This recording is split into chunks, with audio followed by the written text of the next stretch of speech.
دوستو، ایک لڑکی نے کسی عالم کی زبان سے بسم اللہ کے فضائل سنے۔ اس لڑکی نے ارادہ کر لیا، اب میں ہر حال میں بسم اللہ کے ساتھ ہر کام شروع کروں گی۔ اس نے ایسا ہی کیا اور چھوٹے سے چھوٹے کام میں بھی وہ بسم اللہ کا ورد کرتی۔ کیونکہ اس کے گھر والے ایمان پر نہیں تھے اور انہیں یہ بات پسند نہیں آتی، باپ نے اس لڑکی کو ایک انگوٹھی رکھنے کو دیا اور کہا کہ بیٹا، یہ بڑی مہنگی انگوٹھی ہے، لہٰذا اس کو سنبھال کر رکھنا۔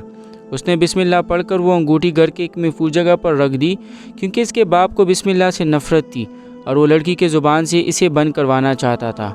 اس کے باپ نے وہ انگوٹھی چپکے سے نکالی اور دریا میں پھینک دی اور ایک مچھلی نے نگل لیا۔ کچھ دنوں کے بعد وہ شخص مچھلیاں خرید کر لایا اور اپنی بیٹی کو اسے تیار کرنے کو کہا۔ جب وہ مچھلی کو صاف کرنے لگی تو مچھلی کے پیٹ سے وہ انگوٹھی نکلی۔ اس نے وہ انگوٹھی اس جگہ پر رکھ دی۔ اگلے دن اس کے باپ نے کہا کہ بیٹا، وہ انگوٹھی مجھے واپس کرو، تو اس نے بسم اللہ پڑھ کر وہ انگوٹھی لا کر دے دی۔ یہ دیکھ کر وہ حیران رہ گیا اور اس لڑکی کا پورا خاندان مسلمان ہو گیا۔ سبحان اللہ۔